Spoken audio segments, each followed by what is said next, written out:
অনুষ্ঠান সম্প্রচারিত হচ্ছে FM 92 মেগাহার্জে। শ্রোতাবন্ধু, এখন শুনবেন সকাল 10টা 5 মিনিটের স্থানীয় বাংলা সংবাদ। আসসালামু আলাইকুম। বাংলাদেশ বেতার ময়মনসিংহ স্থানীয় খবর পড়ছি মোহাম্মদ মুনজুর এলাহি সৌরভ। শেরপুরে জুলাই পুনর্জাগরণ অনুষ্ঠানমালা 2025-এর অংশ হিসেবে জুলাইয়ের মায়েরা শীর্ষক অভিভাবক সমাবেশ অনুষ্ঠিত হয়েছে। গতকাল জেলা কালেক্টরেট সম্মেলন কক্ষে আয়োজিত এই অভিভাবক সমাবেশে সভাপতিত্ব করেন জেলা প্রশাসক তরফদার মাহমুদুর রহমান। সমাবেশের শুরুতেই জুলাই শহীদ ও আহত যোদ্ধাদের গর্বিত মায়েদের বরণ করে নেন জেলা প্রশাসক সহ অন্যান্য অতিথিগণ।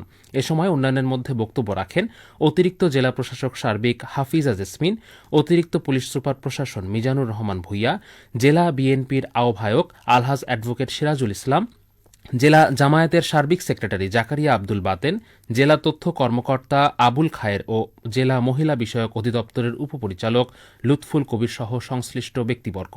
সমাবেশে বক্তাগণ জুলাইয়ের মায়েদের আত্মত্যাগ, সংগ্রাম ও সাহসিকতার স্মরণে শ্রদ্ধা জ্ঞাপন করেন। এদিকে জামালপুরে জুলাইয়ের মায়েরা শীর্ষক অনুষ্ঠানে অভিভাবক সমাবেশ ও মাদার অব ডিউটি নিয়ে নির্মিত চলচ্চিত্র প্রদর্শন করা হয়েছে। গতকাল জেলা প্রশাসন ও জেলা মহিলা বিষয়ক অধিদপ্তর জামালপুরের আয়োজনে জেলা কালেক্টরেট সম্মেলন কক্ষে অনুষ্ঠিত সমাবেশে সভাপতিত্ব করেন জেলা প্রশাসক হাসিনা বেগম। এ সময় অন্যান্যের মধ্যে বক্তব্য রাখেন পুলিশ সুপার সৈয়দ রফিকুল ইসলাম, অতিরিক্ত জেলা প্রশাসক ইফতেখার ইনুস, জেলা মহিলা বিষয়ক অধিদপ্তর জামালপুরের উপপরিচালক মঞ্জুর আলম, জেলা মহিলা বিষয়ক কর্মকর্তা কামরুন নাহার, জেলা প্রেস ক্লাব সভাপতি ফজলে এলাহি মাকাম সহ আরও অনেকে। এ সময় বক্তাগণ জুলাই গণ অভ্যুত্থানে মায়েদের আত্মত্যাগের ভূমিকা বিষয়ে আলোকপাত করে আগামী সমৃদ্ধ নতুন বাংলাদেশ গঠনে জুলাই স্মৃতিকে বুকে ধারণ করে একটি ক্ষুধা, দারিদ্র্য ও দুর্নীতিমুক্ত বৈষম্যহীন বাংলাদেশ গঠন করার আহ্বান জানান। ময়মনসিংহ জেলার ঈশ্বরগঞ্জ থানায় দায়েরকৃত অপহরণ ও ধর্ষণ মামলার প্রধান আসামি আবরারুল হককে ময়মনসিংহ র্যাবের একটি বিশেষ আভিযানিক দল গ্রেফতার করেছে। গোপন সংবাদের ভিত্তিতে র্যাব 11 সিপিএসসি নরসিংদী ক্যাম্পের সহযোগিতায় গত শুক্রবার রাত 12টা 55 নরসিংদী জেলার রায়পুরা থানা এলাকায় অভিযান চালিয়ে আসামি আবরারুল হককে গ্রেফতার করা হয়।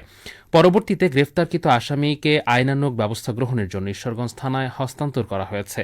সংশ্লিষ্ট সূত্র জানায়, গত 21 এপ্রিল ঈশ্বরগঞ্জ উপজেলার এক মাদ্রাসা ছাত্রীকে বিয়ের প্রলোভন দেখিয়ে অপহরণ করেন আবরারুল হক। পরে ভিকটিমকে গাজীপুর জেলার শ্রীপুর থানাধীন মাওনা এলাকায় একটি অজ্ঞাতনামা বাসায় নিয়ে গিয়ে জোরপূর্বক ধর্ষণ করা হয়। 2 দিন পর 23 এপ্রিল সকালবেলা আসামি ভিকটিমকে তার বাড়ির পাশে রেখে পালিয়ে যায়।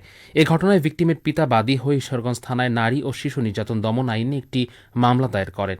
র্যাব 14 জানায়, নারী ও শিশুর প্রতি সহিংসতা রোধে এ ধরনের অভিযান র্যাবের কার্যক্রম চলমান থাকবে। নেত্রকোনার খালিয়াজুড়িতে সরকারি কর্মকর্তা, মুক্তিযোদ্ধা, শিক্ষক, রাজনৈতিক নেতৃবৃন্দ, সাংবাদিক ও সুশীল সমাজের সাথে ময়মনসিংহ বিভাগীয় কমিশনারের মতবিনিময় সভা অনুষ্ঠিত হয়েছে। গতকাল উপজেলা পরিষদ হলরুমে মতবিনিময় সভা অনুষ্ঠিত হয়। মতবিনিময় সভায় উপস্থিত ছিলেন বিভাগীয় কমিশনার মোক্তার আহমেদ, ময়মনসিংহ জেলা প্রশাসক মুফিদুল আলম, নেত্রকোনা জেলা প্রশাসক বনানী বিশ্বাস, অতিরিক্ত জেলা প্রশাসক সার্বিক রাফিকুজ্জামান, অতিরিক্ত জেলা প্রশাসক সুখময় সরকার, উপজেলা নির্বাহী অফিসার MA কাদের ও খালিয়াজুড়ি থানার অফিসার ইনচার্জ মকবুল হোসেন সহ সংশ্লিষ্ট ব্যক্তিবর্গ। পরে সিদ্দিকুর রহমান বালিকা বিদ্যানিকেতনের প্রতিবন্ধী ছাত্রী মিতালি রানী সরকারকে চলাচলের জন্য একটি হুইল চেয়ার ও নগদ 20,000 টাকা হাতে তুলে দেওয়া হয়। ছাত্র জনতার জুলাই আগস্ট গণ অভ্যুত্থান স্মরণে শেরপুরে রেমিটেন্স যোদ্ধা দিবস উদযাপিত হয়েছে। দিবসটি উপলক্ষে গতকাল শেরপুর সদর কারিগরি প্রশিক্ষণ কেন্দ্রের সম্মেলন কক্ষে আয়োজিত আলোচনা সভায় প্রধান অতিথি হিসেবে বক্তব্য রাখেন জেলা প্রশাসক তরফদার মাহমুদুর রহমান। শেরপুর সদর কারিগরি প্রশিক্ষণ কেন্দ্রের অধ্যক্ষ পীযূষ কান্তি সরকারের সভাপতিত্বে অনুষ্ঠানের মধ্যে উপস্থিত ছিলেন অতিরিক্ত জেলা প্রশাসক সার্বিক হাফিজা জেসমিন, জেলার রেমিটেন্স যোদ্ধাদের পরিবারবর্গ, কারিগরি প্রশিক্ষণ কেন্দ্রসমূহের শিক্ষকবৃন্দ ও সাংবাদিকগণ। অনুষ্ঠানে 2024-25 অর্থবছরে শেরপুর জেলার সর্বোচ্চ রেমিটেন্স প্রেরণকারী 3 জনকে সম্মাননা স্মারক প্রদান করা হয়। জামালপুরের বকশীগঞ্জে মেধাবী শিক্ষার্থীদের মাঝে সম্মাননা প্রদান করা হয়েছে। গতকাল বিকেলে বকশীগঞ্জ খয়েরউদ্দিন ফাজিল মাদ্রাসার মিলনায়তনে রফিক ফাউন্ডেশন বকশীগঞ্জের আয়োজনে এ সম্মাননা প্রদান করা হয়।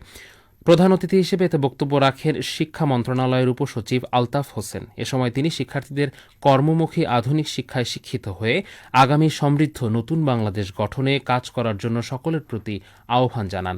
পরে রফিক ফাউন্ডেশন বকশীগঞ্জ জামালপুরের উদ্যোগে বকশীগঞ্জ উপজেলার 124 জন কৃতী শিক্ষার্থীদের মাঝে সম্মাননা পুরস্কার প্রদান করা হয়।